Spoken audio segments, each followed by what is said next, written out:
After so many years of marriage, I never imagined I'd be betrayed in such a cruel way.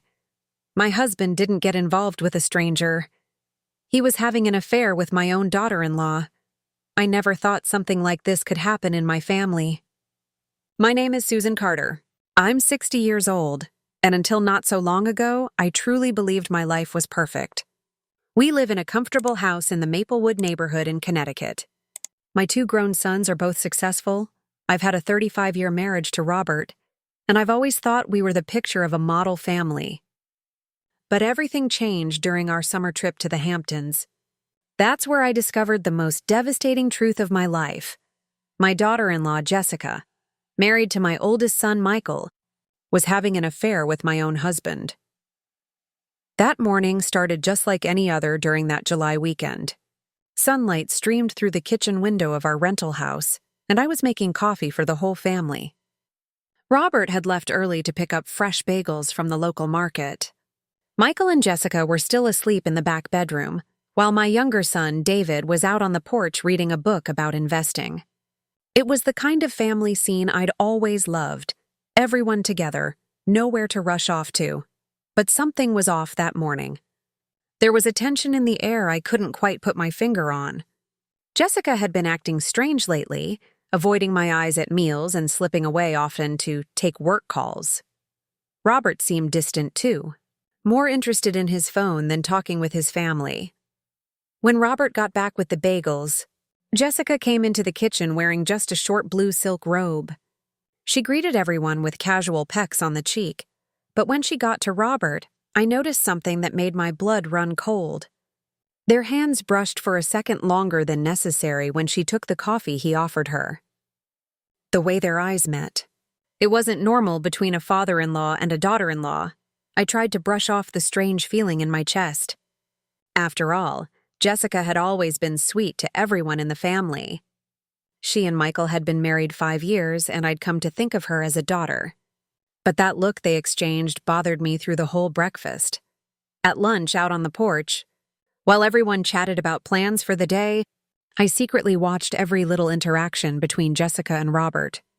When she got up to grab more lemonade from the kitchen, he followed her a few seconds later, saying he needed to get ice. They stayed in there for almost 10 minutes. 10 minutes just to get ice, my heart started pounding. Was I imagining things? Was the stress of the last few months at work making me see problems that weren't there? Robert had retired 2 years ago, and I was still working part-time as a financial consultant. Maybe I was just projecting my own worries about getting older. That afternoon, we decided to go to the beach. I sat under the umbrella watching my family. Michael was splashing around in the water with David, the 2 of them laughing like they were kids again. The scene warmed my heart, but when I looked over at Jessica and Robert, that uncomfortable feeling came rushing back. They were sitting a bit apart from me, whispering things I couldn't hear. Jessica was giggling softly, touching his arm in a way that felt way too intimate. I tried to distract myself with a book, but the words seemed to blur on the page. My mind was somewhere else, replaying every little detail of the past few months. The strange calls Robert took out in the yard. The times Jessica stopped by when Michael was traveling for work. The expensive gifts Robert started giving her, a French perfume for her birthday, a diamond bracelet last Christmas. Back then, I thought he was just being a generous father-in-law. Jessica came from a humble background, and Robert always liked looking out for people he cared about. But thinking about it now, those gestures seemed to mean something entirely different. That night, after dinner, everyone went off to their rooms early. I couldn't sleep. I got up around 2 in the morning to use the bathroom and grab a glass of water. The whole house was silent, just the sound of the ocean waves off in the distance. But as I walked past the living room, I heard low voices coming from the porch. My blood ran cold. I recognized them instantly. It was Robert and Jessica. I moved slowly toward the kitchen window, my heart pounding so loudly I was sure they'd hear it. Through the gap in the curtains, I saw them. Jessica was in Robert's arms and they were kissing. Not an innocent, friendly kiss. The kind of kiss I hadn't received from my husband in years. It felt like my whole world collapsed right then and there. My legs shook. and I had to steady myself against the kitchen counter to keep from passing out. 35 years of marriage. 35 years believing Robert loved me, that we were solid. And there he was, kissing our son's wife like she was the love of his life. Tears started rolling down my face. I wanted to scream, to confront them that very moment, but something stopped me. Maybe it was the shock, or maybe it was the fear of what that would mean for our family. Michael was asleep in the next room, trusting the woman who was cheating on him with his own father.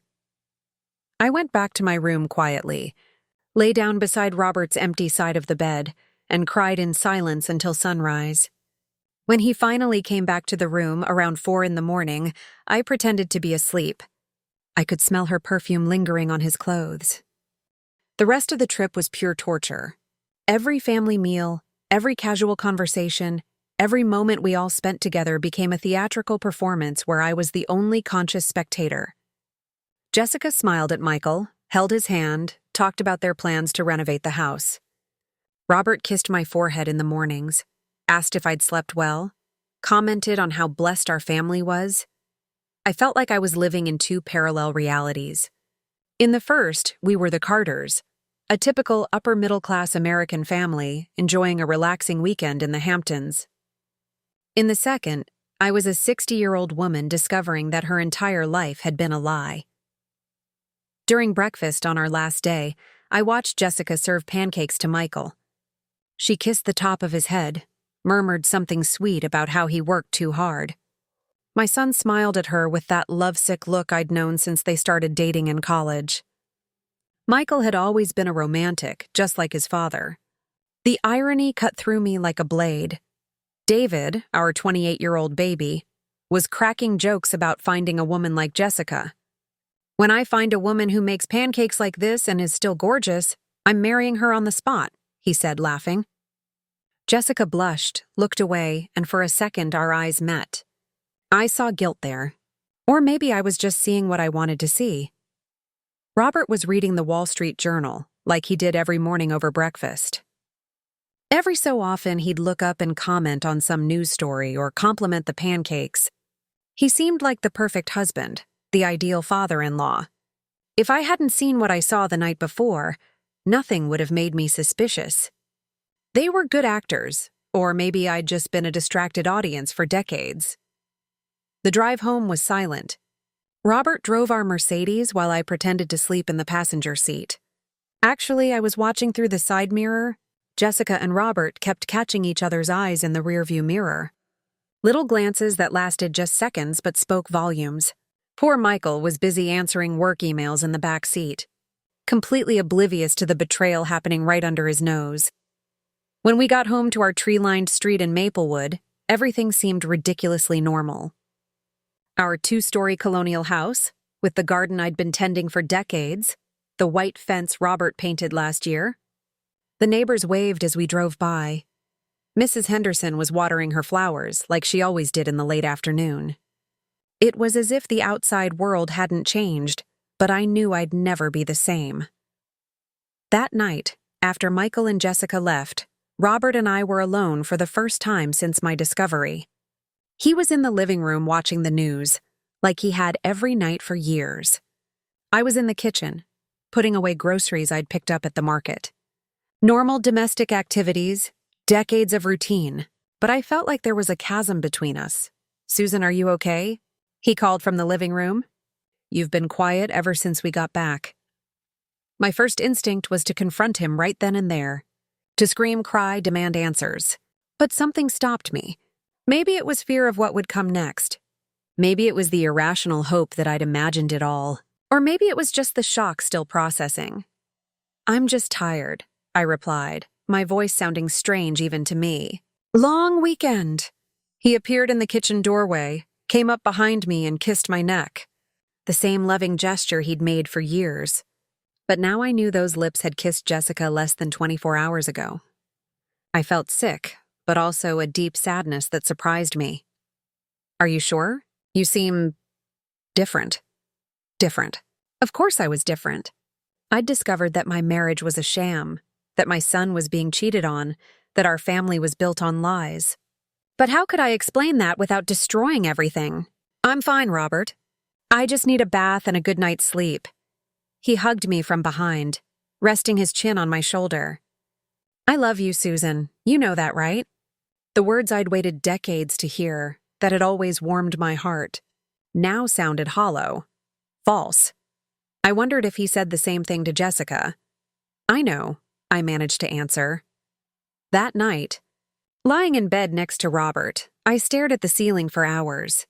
He slept soundly, like always. Occasionally he'd mumble something unintelligible or roll over. All these years I'd found it comforting to hear his breathing beside me. Now, every sound he made irritated me. I started rethinking our whole history. When did things change? When did Robert stop looking at me the way he looked at Jessica? Or had he ever looked at me that way? Maybe I'd settled for a watered-down version of love, thinking it was the best I could hope for. I remembered how we met, back in college. Robert was charming, ambitious, popular. I was studious, responsible, the kind of woman men marry after they've had their fun with the others. Had it always been that way? Had I always been the safe choice while he dreamed of other women? The weeks that followed were a mix of paranoia and constant observation. I started noticing details that had gone unnoticed before. Robert now showered as soon as he got home, something he hadn't done in years. He switched colognes, choosing something younger and more striking. He started going to the gym again, claiming he wanted to stay in shape during retirement. Jessica visited us more often, always with believable excuses. Sometimes it was to pick up a recipe book she'd forgotten, other times to chat about decorating plans for her house. Always when Michael was at work, and she always stayed longer than necessary. 3 weeks after the Hamptons, our family routine continued as usual, but I'd become a detective in my own home. Every phone call Robert got, every time he left to take care of something at the bank, every change in his habits, everything had become suspicious in my eyes. Jessica started showing up on Tuesdays to have lunch with me. She said she wanted to strengthen our mother-in-law and daughter-in-law relationship, that she'd always admired me as a woman and mother. Before, I would have been touched by those words. Now, every compliment sounded like a stab wound disguised as affection. "Susan, you've always been my role model," she said during one of our lunches at the cafe in downtown Maplewood. "The way you balance work and family, how you keep Robert happy after all these years. I hope I can be half the wife you are." Her words caused actual physical pain in my chest. I nearly spit out my cappuccino. How could she sit there, look me in the eye, and talk about being a good wife while she was having an affair with my husband? The nerve was almost impressive. "The secret is communication," I replied, testing her. "Robert and I always talk about everything. We don't have secrets from each other." Jessica looked away for a split second. Too brief for anyone else to notice, but I was watching every micro-expression. "You're so lucky," she murmured. "Not every couple can maintain that kind of transparency for so long." Transparency? The word echoed in my mind for the rest of the day. What transparency? My marriage was built on lies I was only beginning to see. That afternoon, when I got home from the office, I found Robert in the garage working on the car. He was changing the oil, something that always relaxed him. There was something almost nostalgic about the scene. My husband working with his hands, the same image I'd seen for decades. "How was lunch with Jessica?" he asked without looking up from the engine. The question caught me off guard. How did he know I'd had lunch with her? Had Jessica told him? "It was nice," I replied cautiously. "Why do you ask?" "Just curious. You two have been getting closer lately." "It's good to see. Good to see." My husband thought it was good that I was getting closer to the woman he was having an affair with. The situation was so surreal I almost laughed. Or cried. The line between the two reactions was getting thinner by the day. That night at dinner, Robert casually mentioned that he'd run into Jessica at Starbucks that morning. "What a coincidence," he said, cutting his salmon. She was getting coffee to take to the office, and I was leaving the gym. We ended up chatting a bit about Michael's birthday coming up. Michael's birthday? Of course. Another perfect excuse for them to meet. I wondered how many other casual encounters had happened that I didn't know about. "What kind of gift were you thinking?" I asked, watching Robert's reaction. Jessica suggested a vintage watch. She knows his taste really well. She knows his taste really well. The words had a cruel double meaning. She knew the son's taste, but she was also getting a taste of the father. After dinner, while Robert watched TV, I went to my office and opened my laptop. I needed more concrete evidence. I started checking the credit card statements, something I'd never done before. I'd always trusted Robert to handle the family finances. What I found made me sick to my stomach. Expensive dinners at downtown restaurants, always at lunchtime, always on Wednesdays. The day Jessica said she worked late. Purchases at lingerie stores, jewelry shops, perfume counters. Expenses he'd never mentioned. Gifts I'd never received. There were also hotel charges. Hotels in our own city. Why would my husband be paying for hotel rooms in Maplewood when we lived here? The answer was obvious. But my brain refused to fully process it. I printed everything and stored it in a hidden folder in my drawer. Evidence. Like I was building a legal case against my own family. The following week, Michael called to tell me Jessica had gotten a promotion at work. She was now going to be a marketing manager at a cosmetics company with a much better salary. "I'm so proud of her, Mom," Michael said, his voice full of love. "She's worked so hard for this. Sometimes she stays late, has meetings on weekends. It's amazing to see how dedicated she is. Weekend meetings. Working late. My son was telling me how proud he was of his wife's dedication, not knowing that dedication was directed toward his own father. That's wonderful, honey," I managed to respond. She really deserves it. Deserved it? Did she deserve to be destroying our family? Did she deserve to be deceiving my son? The conversation left me with a mix of anger and sadness that lasted for days. The following weekend, Robert announced he needed to travel to New York for a few days to handle some business with an investment fund he was part of. He'd retired, but still maintained some investments that occasionally needed personal attention. "It's just 3 days," he said, packing his suitcase. "I'll be back Thursday." I knew he was lying. There was something about the way he avoided my eyes, the rush with which he packed his things. Plus, he took way too many clothes for just 3 days, and for the first time in years, he kept his phone in his pocket instead of leaving it on the kitchen table like he always did. Tuesday morning. After Robert left for his supposed business trip, I decided to follow my instincts. I called Jessica at work, pretending I wanted to invite her to lunch. "Oh, Susan, what a shame," she said, and I could hear the nervousness in her voice. "I'll be traveling this week for a marketing conference. I'm leaving this afternoon and won't be back until Thursday." Thursday. The same day Robert would return. My suspicion hit me like a punch to the gut. "What a shame," I managed to respond. "Where's the conference?" In Boston," she stammered slightly. "It's about new trends in digital marketing." Boston. Were they really there, or was it just another lie piled on top of other lies? That night, I called Michael to see how he was handling his wife's absence. "Oh, Mom, you know how it is," he said, sounding tired. "I don't like it when she travels, but her work is important. She's in Boston until Thursday, at a conference that's really important for her career." My heart shattered hearing my son repeat the same lie Jessica had told me. He believed it completely, just like I had believed for so many years. The 3 days that followed were the longest of my life.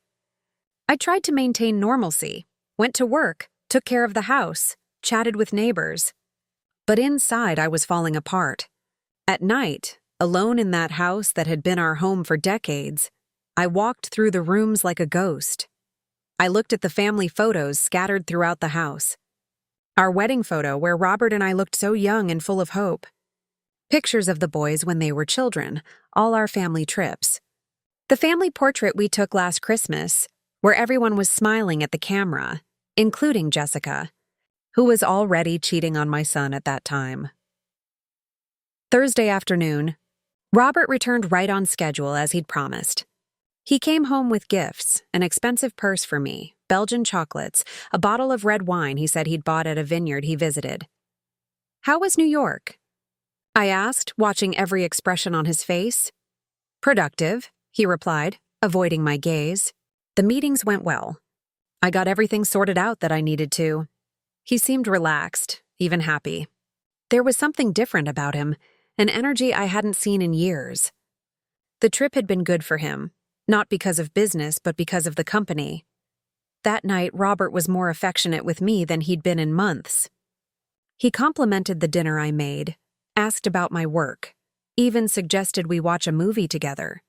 It was like guilt was making him try to compensate, but when he went to take a shower, I couldn't resist.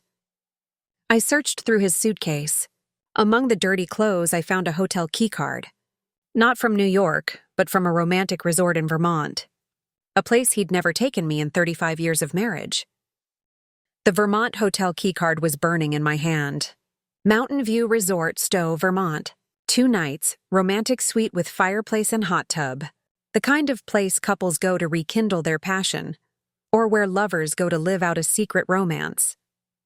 I tucked the keycard into my secret drawer along with the bank statements. The evidence was piling up, but I still didn't know what to do with it. Confront Robert? Tell Michael? Keep the secret and pretend nothing was happening? Friday morning, Jessica showed up at my door with a tray of homemade brownies. She was glowing, with a radiance I hadn't seen in a long time. The same glow Robert had since he got back from his business trip. "Hi, Susan. I made brownies last night and thought I'd share them with you," she said, walking into my kitchen like she owned the place, while she talked about the brownie recipe, how she'd learned it from her grandmother, how she used special Belgian chocolate. I watched her movements. There was something different about her, too.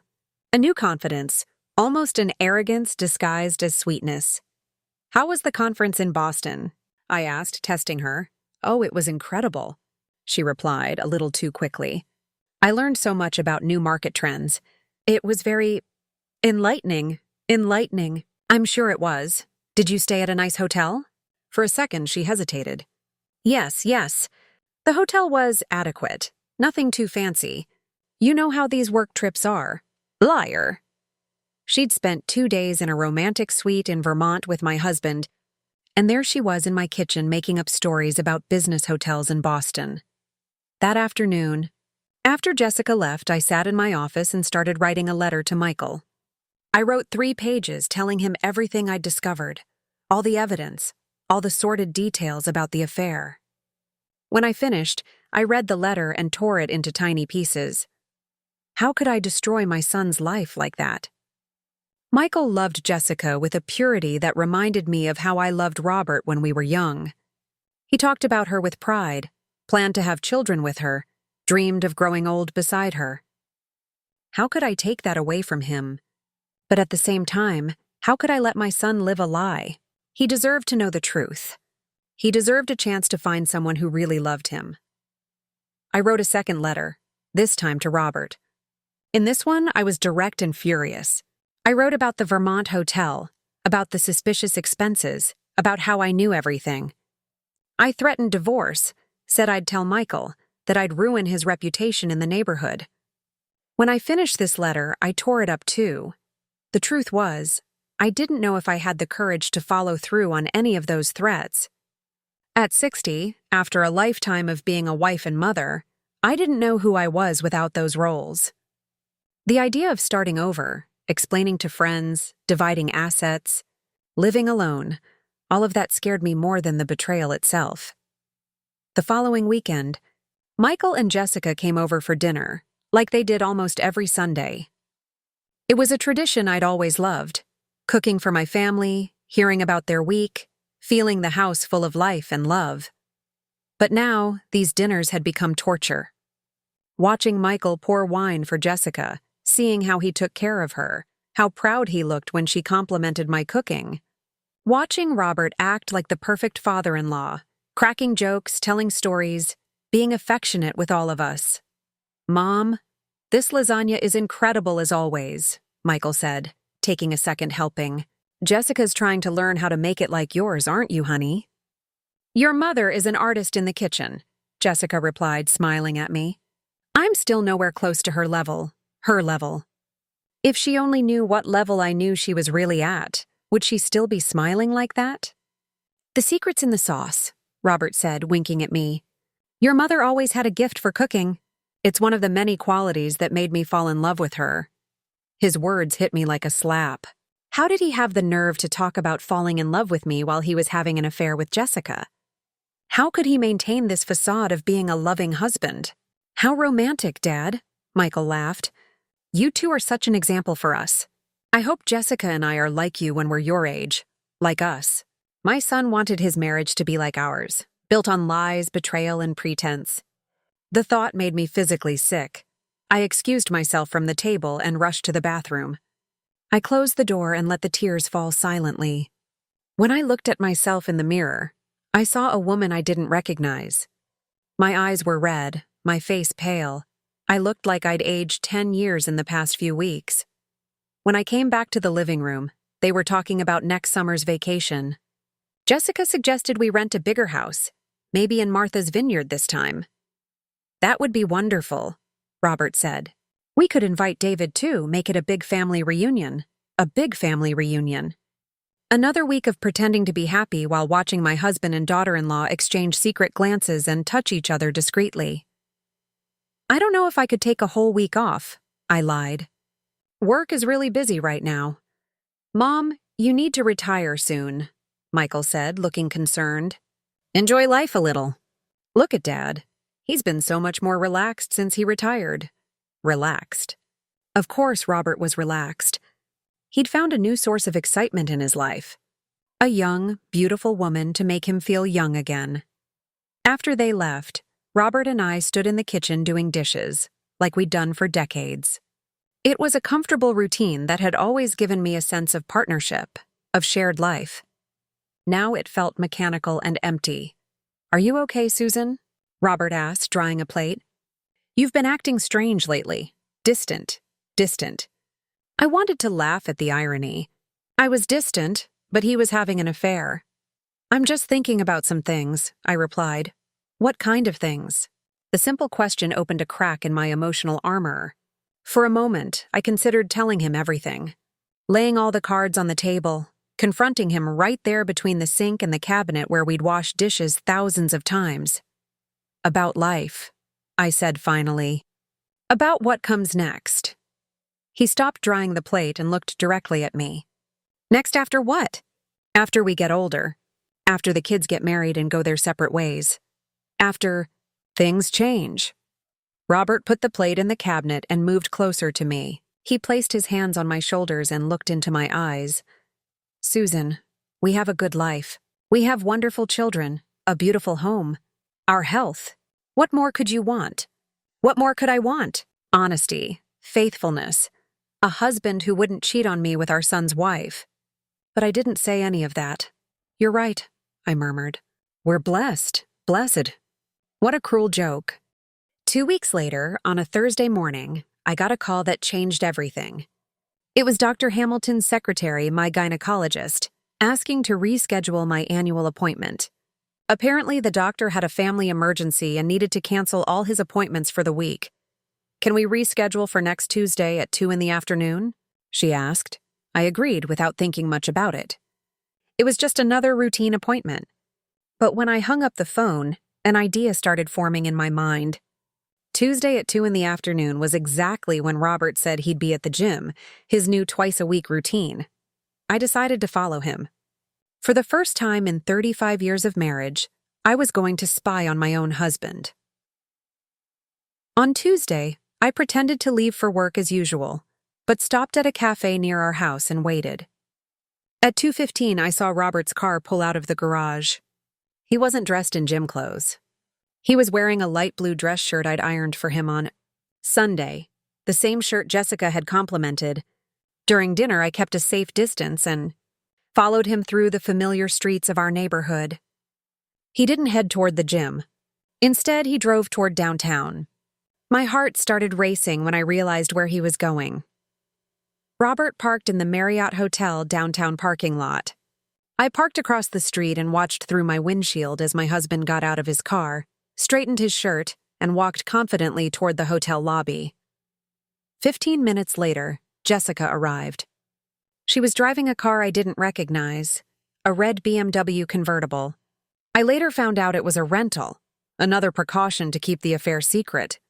She wore a green dress I'd never seen before, high heels, and an expensive purse. I watched them meet in the lobby through the hotel's glass windows. Robert kissed her cheek, a gesture that could seem innocent to any casual observer. But I saw his hand on her waist, the way she pressed her body against his for a second before they stepped apart. They disappeared into the elevator together. I sat in my car for 2 hours, staring at the hotel entrance. Other people came and went. Executives in meetings, tourists with luggage, elderly couples probably visiting the city. Normal life happening around me while my world was falling apart. At 4:30, they came out together. Jessica left first, looking around cautiously before walking quickly to the rental car. Robert waited a few minutes before leaving, an obvious precaution to avoid being seen together. When I got home that afternoon, Robert was already there, wearing gym clothes and looking slightly sweaty. "How was your workout?" I asked, testing him. "Tough," he replied, not looking me in the eyes. "Did an hour on the treadmill and some weight exercises. I'm getting too old for this." Getting too old. How ironic. He was having an affair with a woman 25 years younger because he couldn't accept that he was getting old. That night at dinner, Robert was especially cheerful. He told funny stories, complimented my cooking, even suggested we go out for dinner over the weekend. "How about we go to that Italian restaurant you like?" he said. "It's been a while since we went out, just the two of us." Just the two of us. The word sounded almost strange. When was the last time Robert and I went out alone together? When was the last time he'd shown genuine interest in spending time with me? "That would be nice," I replied. But inside I felt empty. Was this what happened after the affair? He'd come home guilty and try to compensate by being a better husband?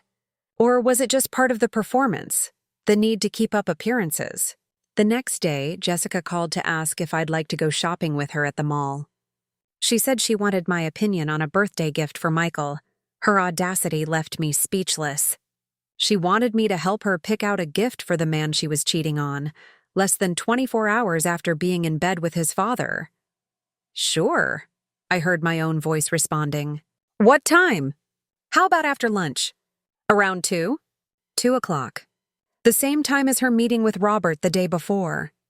Was she testing something? Or was it just a coincidence? At the mall, Jessica was strangely chatty.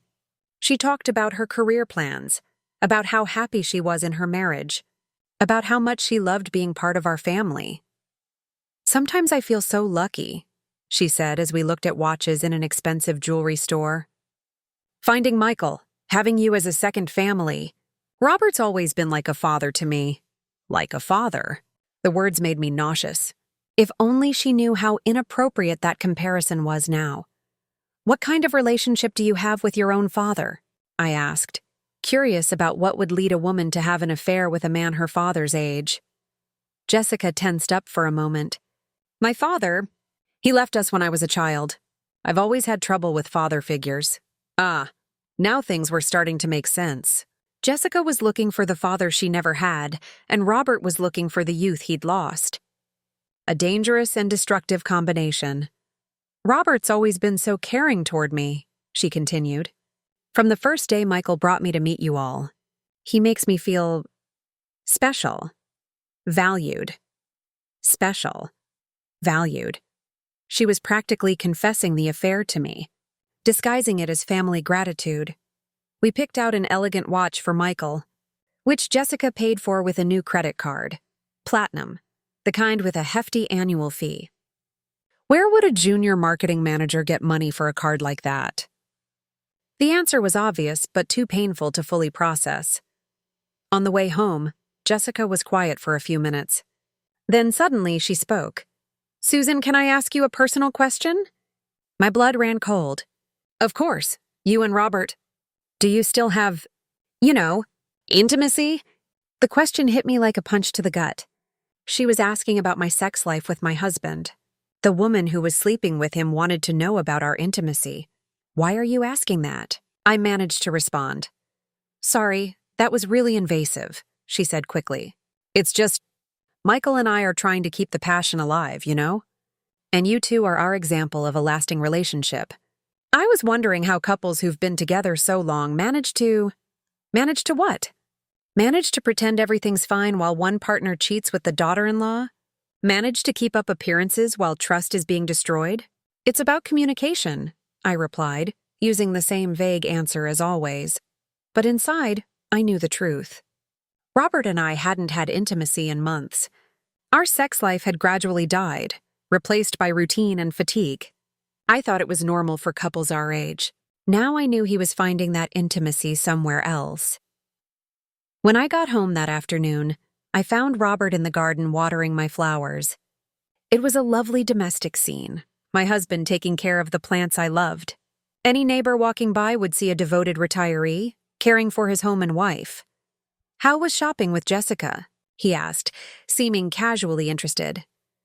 "We bought a watch for Michael," I replied, watching his reaction. "Oh, that's nice. She has good taste." Good taste. My husband was praising the good taste of the woman he was having an affair with, talking about the gift she'd bought for the son who was being betrayed. The situation was so surreal, I almost expected to wake up and discover it was all just a horrible nightmare. But this was my new normal, living in a family where everyone lied to everyone, where love was fake and trust was an illusion. A week after shopping with Jessica, something unexpected happened. Michael called me mid-morning, sounding worried. "Mom, can you swing by the house?" Jessica left early for a meeting and forgot her planner. She asked me to bring it, but I have an important presentation today and can't leave the office. Of course I could help. It was exactly the kind of favor a mother-in-law does for her daughter-in-law. I grabbed the key they'd given me for emergencies and drove to their house in Greenwich. Michael and Jessica's house was beautiful, modernized colonial with impeccable landscaping and expensive furniture. They'd moved there 2 years ago when Jessica got her promotion. At the time, I was proud of how they were building a beautiful life together. I entered through the front door and called out, just to be safe, to make sure no one was home. Complete silence. I went straight to the office, where Michael said the planner would be on the desk. But when I walked into the office, something else caught my attention. There was a laptop open on the desk, with the screen still lit. Jessica had left in such a hurry that she'd forgotten to close it. The screen showed a WhatsApp conversation. I knew I shouldn't look. It was an invasion of privacy, something I'd never do under normal circumstances. But these weren't normal circumstances. I moved closer to the screen and read the messages. It was a conversation between Jessica and Robert. Intimate messages, plans for meetings, declarations of love that made me sick to my stomach. But what shocked me most were the dates. The affair hadn't started a few weeks ago. The oldest messages were from 8 months ago. 8 months. They'd been having an affair for 8 months.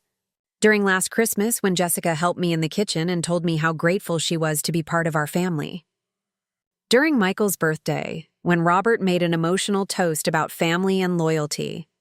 During all those nights, he came home and pretended to be my husband. I scrolled up through the conversation, reading message by message. It was like discovering the intimate diary of 2 people I thought I knew, but who were completely different in private. "I can't stand pretending in front of Susan anymore," Jessica had written 3 weeks ago. "I feel terrible deceiving her like this." "Me too, my love," Robert replied. "But you know we can't tell her yet. It has to be gradual. They were planning to tell. Eventually, when they decided it was the right time to destroy 2 families. "What about Michael?" Jessica asked in another message. "How are we going to handle this?" "He's going to be devastated. Michael will understand in time," Robert responded. "He wants you to be happy." "And you're not happy with him, are you?" "Not happy with him. My son, who worked 60 hours a week to give Jessica a good life, who talked about her with pride to anyone who'd listen, who planned to have children with her. And she wasn't happy with him." I kept reading, my vision blurred by tears.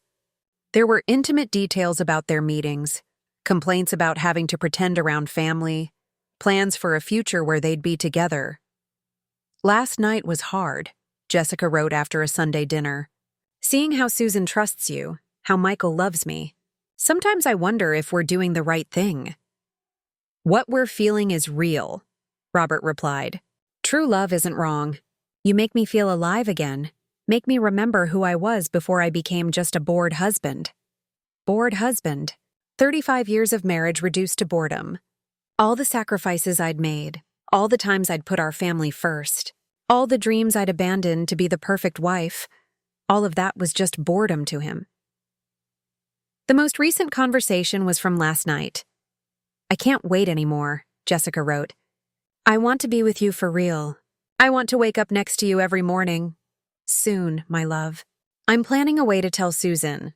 Something gentle that won't hurt her too much. Something that won't hurt me too much. As if there was a gentle way to discover your husband was in love with another woman. As if there was a way to shatter an entire life without causing pain. I took photos of several messages with my phone, even knowing I'd never be able to show them to anyone. They were evidence not just of the betrayal, but of the depth of the lie my life had become. I grabbed Jessica's planner and left the house quickly, like a criminal fleeing the scene of a crime. But I wasn't the criminal here. I was just a 60-year-old woman discovering that everything she thought she knew about her life was a lie. I drove to Michael's office and delivered the planner to him. My son greeted me with a warm hug and gratitude.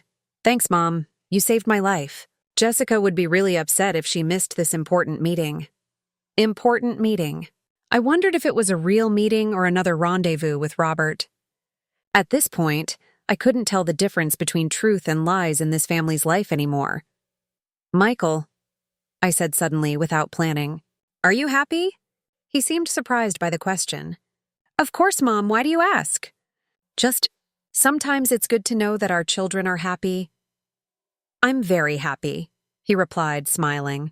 I have an amazing wife, a job I love, wonderful parents. What more could I want?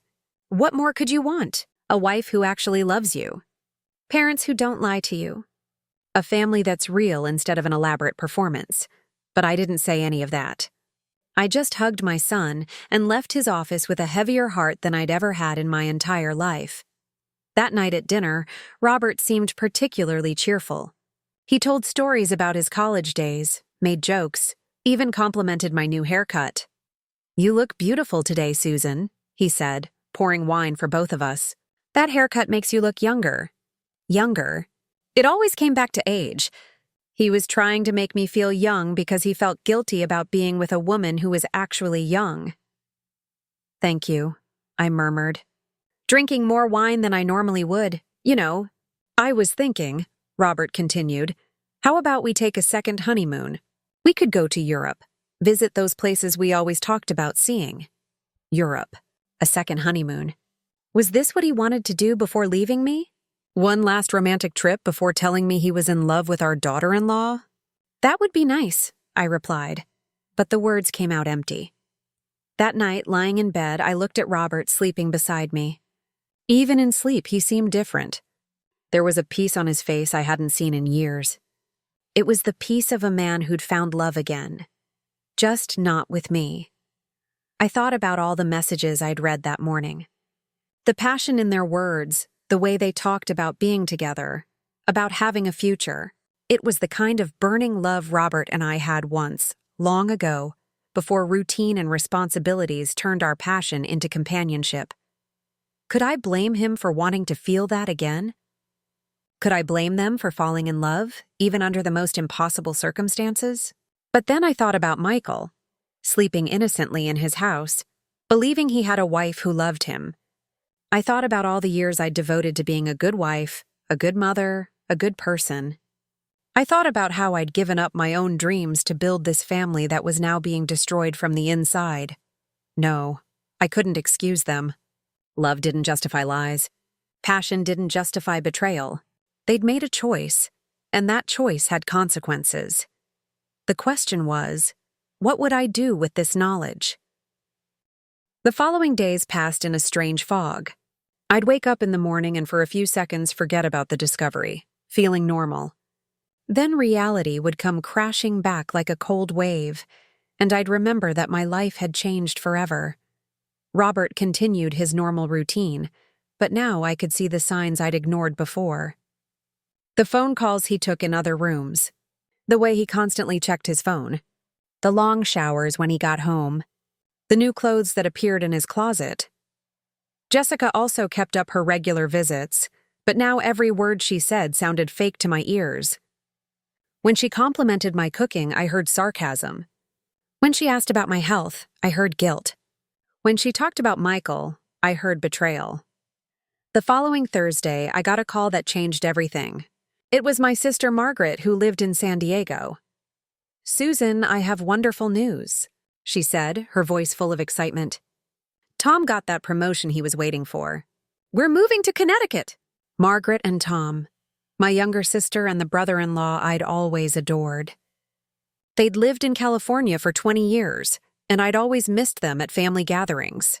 "That's wonderful," I replied, and for a moment I felt genuine joy. "When?" "At the end of next month." "And Susan," I was thinking, "how about we throw a reunion party? It could be at your house. You have that beautiful backyard." The whole family would be there. The boys, Jessica, even Tom's family. A family party. With Margaret meeting Jessica for the first time, observing our supposedly perfect family with fresh eyes. The idea terrified me. I don't know if it's a good time," I started to say. "Nonsense. It'll be perfect.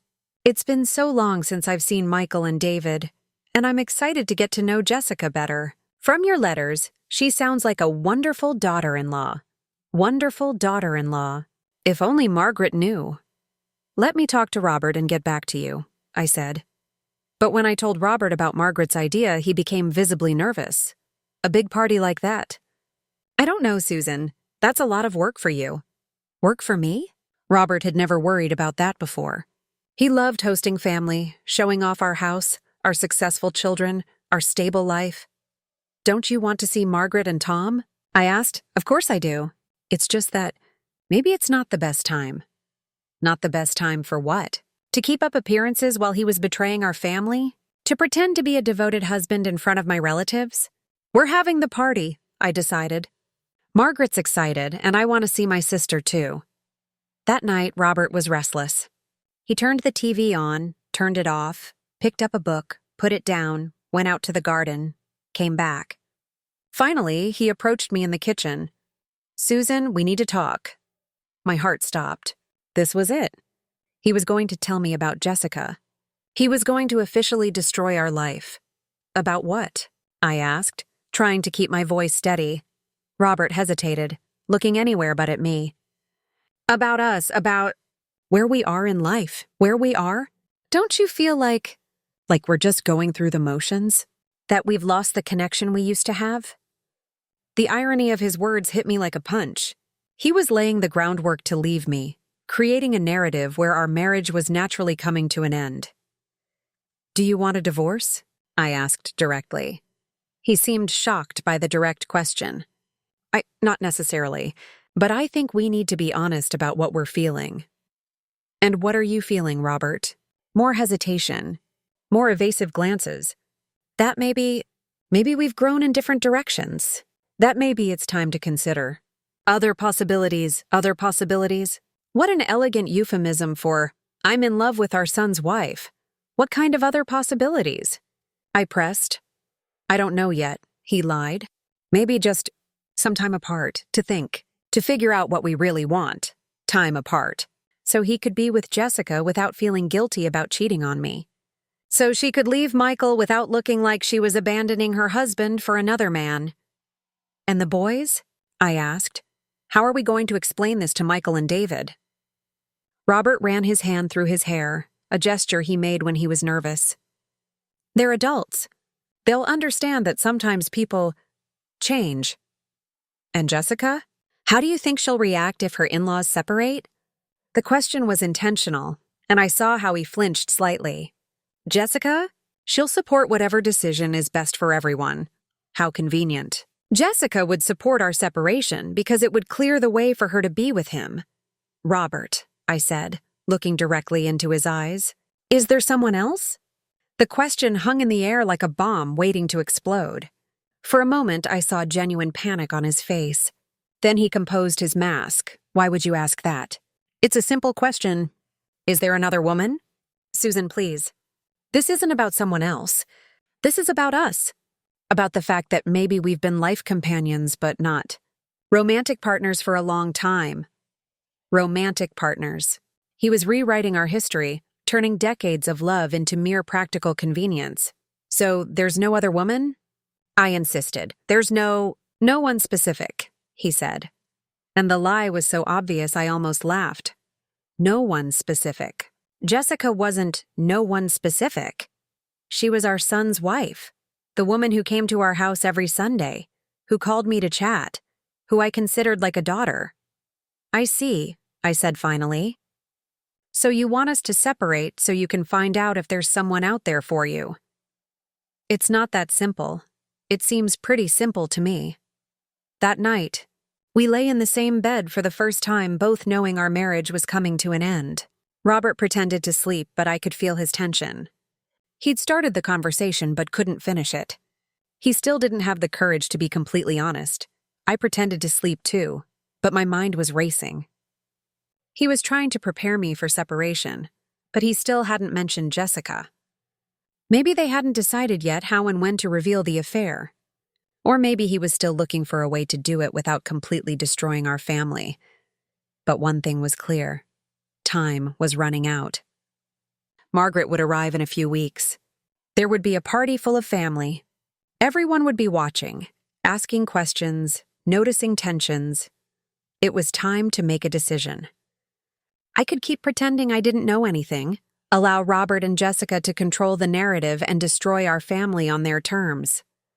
Or I could take control of the situation.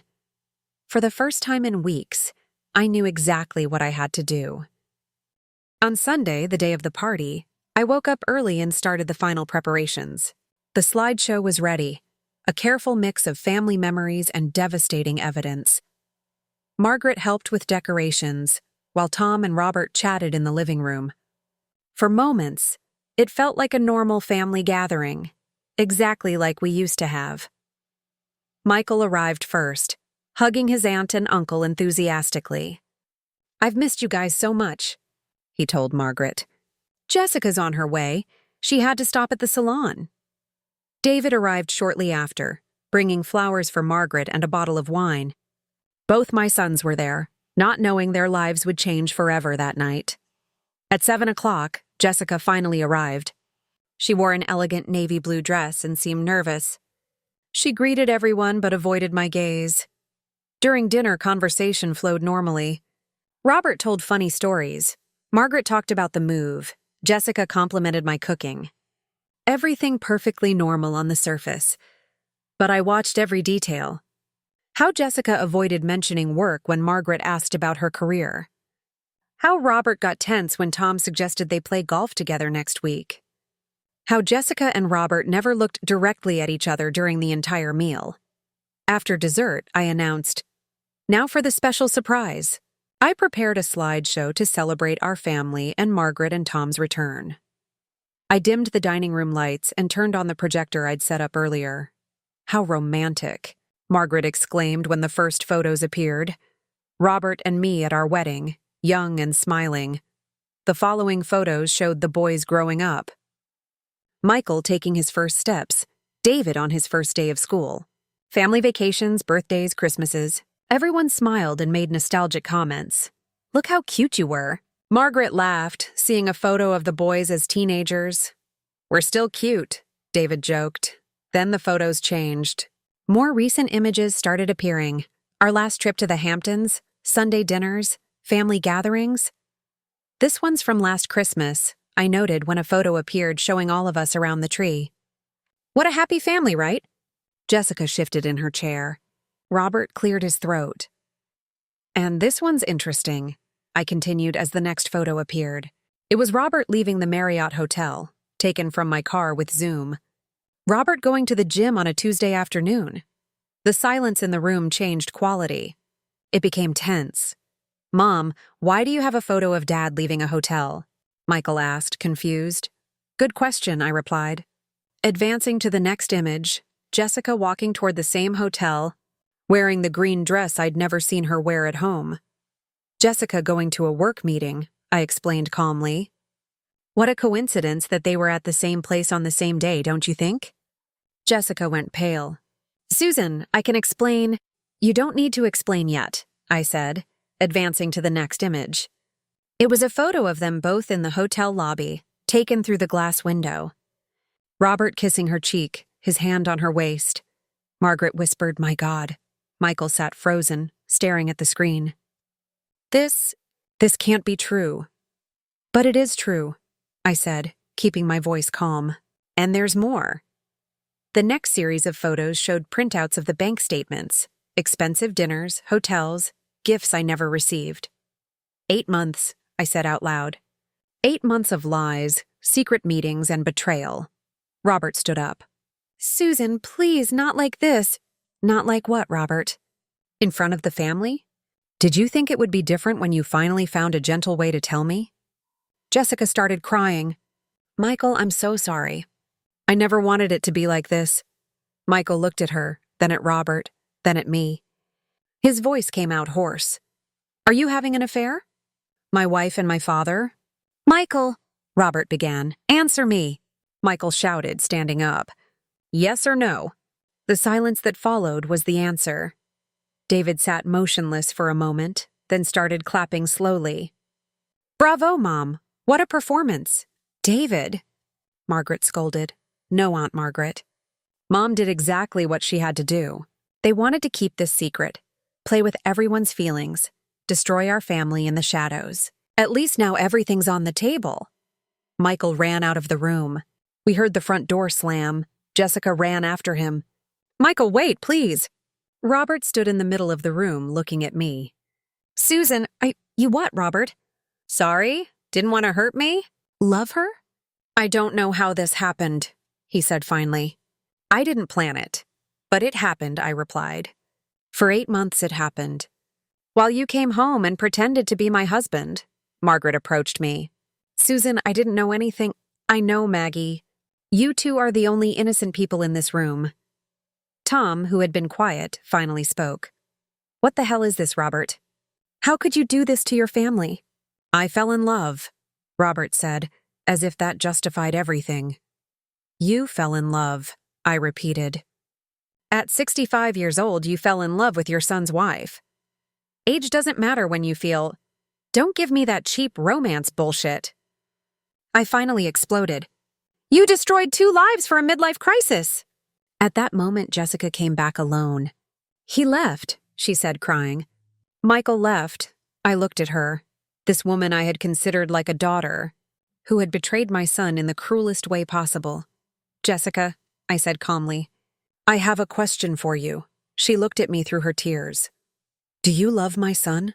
I care about him a lot. That's not what I asked. Do you love Michael? No, she whispered. Not the way he deserves. And do you love Robert? I do, she said, looking at him. Then it's decided, I said, grabbing my purse. You two deserve each other. And Michael deserves much better. Where are you going? Robert asked. To the hotel, I replied. I'm staying there for a few days while you two figure out how to tell the neighbors, friends, and the rest of the family that you destroyed everything for a cheap affair. Margaret stood up. I'm coming with you. You don't have to, Maggie. Yes, I do. You're my sister, and you're not going through this alone. When I left that house, I looked one last time at the room where so many happy family dinners had taken place. Robert and Jessica were standing side by side, finally not having to hide anything, but the expression on their faces wasn't relief. It was fear, because now they would have to face the consequences of their choices. And Michael was lost somewhere in the city, heartbroken, but for the first time in months, I felt free. 3 days at the hotel gave me time to process everything that had happened. Margaret stayed with me, taking care of me like when we were kids. She didn't ask questions, just was there when I needed to cry or when I sat in silence for hours. Wednesday morning, I got a call from David. Mom, where are you? I need to talk to you. I'm at the Hampton Inn near downtown, I replied. Why? I'm coming over. And Mom, Michael's with me, my heart raced. How is he? Destroyed, David said honestly. But he wants to talk to you. An hour later, both my sons appeared at my hotel room door. Michael's face was swollen from crying, eyes red, stubble on his face. I'd never seen him so broken. "Mom," he said, and collapsed into my arms like when he was a child. We hugged for several minutes while he cried silently. David sat in the chair, watching sadly. "Where have you been these 3 days?" I asked when Michael finally pulled away. "At David's house," he replied. "I couldn't go home. I couldn't see her things, the photos of us together. And Jessica? Have you talked to her?" "She called me about 50 times. Sent messages. Showed up at David's house yesterday." Michael ran his hand over his face. "She wants to talk, wants to explain." "And do you want to hear it?" "I don't know," he replied honestly. "Part of me wants to understand how this happened. Another part just wants her to disappear from my life." David moved closer to us. "Mom, there's something you need to know. Dad called yesterday." "What did he say?" "That he's moving out. That he's going to rent an apartment downtown. And that," David hesitated, "that he wants to marry Jessica." The words hit me like a punch, even though I'd been expecting it. "They want to get married," I repeated, letting the reality sink in. "Mom," Michael said, taking my hand, "I'm so sorry. Sorry I didn't notice. Sorry for how you found out. Sorry you have to go through this because of my wife and my father." "Michael, listen to me," I said, looking into his eyes. "None of this is your fault. You were a loving, devoted husband. You trusted the people you should have been able to trust. The mistake wasn't yours. But if I had paid more attention—" If, David interrupted. "Michael, they fooled you for 8 months. They fooled Mom for 8 months. They were good at lying." Margaret, who had been silent until then, finally spoke. "What are you all going to do now?" "I'm filing for divorce," Michael said without hesitation. "I already talked to a lawyer yesterday. I'm filing the papers next week." "And you, Mom?" David asked. That was the question I'd been avoiding. "I don't know yet. I need to think about what I want for the rest of my life." That afternoon, I decided to do something I hadn't done in years. I walked alone through downtown, watching people, stores, life happening around me. For months, I'd felt trapped in a lie. Now, for the first time, I felt free to make my own decisions. I went into a small coffee shop and ordered a cappuccino. While I waited, a woman at the next table was reading a book about psychology. We started talking. "Are you a student?" I asked. "No," she replied, smiling. "I went back to school at 55. Always wanted to be a therapist, but never had the courage. After my divorce, I decided it was time to live for myself." Her words echoed in my mind the entire walk back to the hotel. That night, I called Robert. It was time to talk. "Susan," he answered on the first ring. "How are you?" "Surviving," I replied. "We need to talk, I know." "Can it be tomorrow?" "It can be now. I'm coming down to the hotel lobby." 20 minutes later, Robert arrived. He looked tired, older. We sat in chairs apart from each other like strangers. "How's Michael?" was the first thing he asked. "Destroyed." "Thanks to you," Robert hung his head. "I know you hate me." "I don't hate you, Robert," I interrupted. "I'm disappointed. I'm hurt, but hate requires energy, and I don't have energy to waste on you." "Jessica wants to talk to you," he said. "She can want whatever she wants. I have nothing to say to her." "Susan, I know you won't believe this, but I never wanted it to be like this. I never wanted to hurt you or Michael." "But you did," I said simply, "and now you have to live with that." "I fell in love," he said, as if that explained everything. "You fell in love," I repeated. "And because of that, you destroyed an entire family. Hurt your son, lied to me for 8 months, turned our home into a lie. Can you ever forgive me?" I looked at this man I had shared 35 years of my life with. The father of my children? My companion for decades. "Robert, forgiveness isn't something you can ask for. It's something a person gives when they're ready." "And I'm not ready yet. And the divorce? You want to marry her, don't you?" Yes. Then you'll get your divorce. My lawyer will contact yours. When I stood up to leave, Robert gently held my arm. Susan, you were a good wife, a good mother, a good person. The problem was never you. I know, I replied, pulling away. It took me 60 years to learn that, but I know. 6 months later, I was sitting in a classroom at the University of Connecticut, taking notes on human development. At 61 years old, I had enrolled in a psychology program. The woman from the coffee shop was right. It's never too late to live for yourself. The divorce was finalized in 3 months. Robert married Jessica in a small ceremony with only her parents present. Michael didn't go. David didn't go. I was traveling through Europe when it happened, my first solo trip in decades. Michael recovered faster than I expected. After months of therapy, he started dating a coworker named Sarah. She was different from Jessica. More serious, more genuine, more mature. At the first dinner she had with us, I saw my son laugh in a way I hadn't seen in years. She makes me want to be a better person, Michael told me one night. She doesn't make me feel like I need to impress her or prove anything. David became my confidant and best friend. He helped me sell the Maplewood house, too many painful memories, and buy a smaller apartment near the university. You look younger, he observed one day, seeing me come back from class. I feel younger, I replied. For the first time in years, I'm doing something just for me. The most surprising thing was discovering I was a good student. My grades were excellent, and my professors praised my papers on family trauma and emotional recovery. I had found my calling at 61 years old.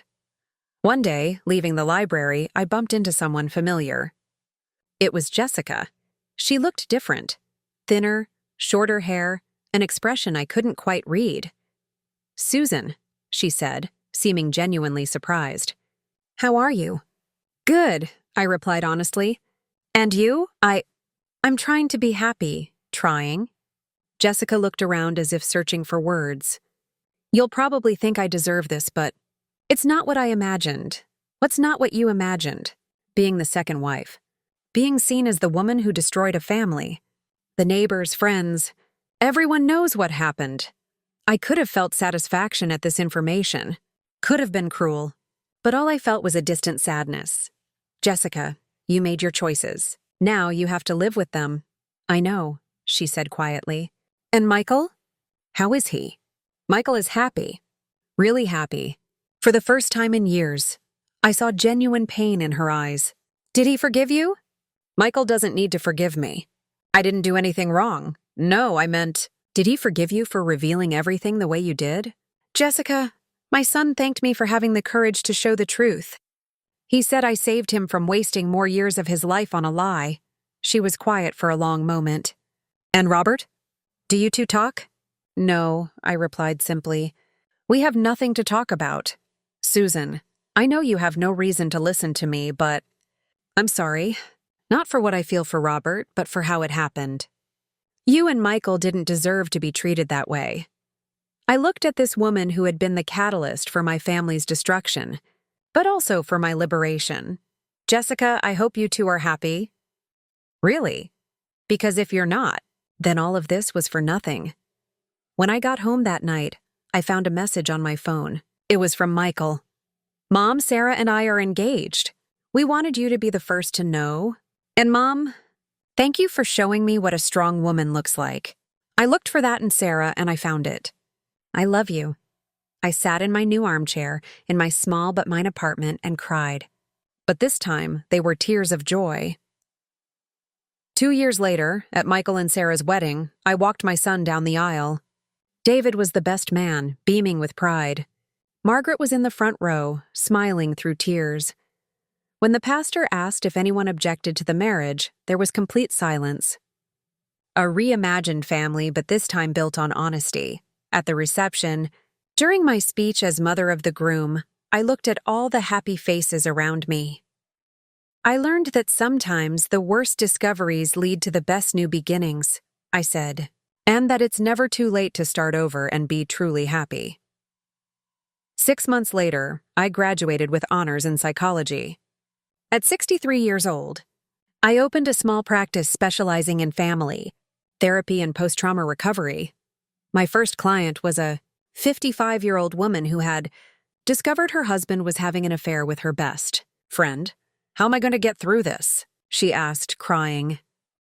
"You will get through it," I replied with certainty. "And when you do, you'll discover you're stronger than you ever imagined." Because I had learned that sometimes the worst discoveries lead to the best new beginnings, and that at 60 or any age, there's still time for a completely new life. My name is Susan Carter. I'm 63 years old. And for the first time in decades, I can honestly say my life is exactly how I want it to be.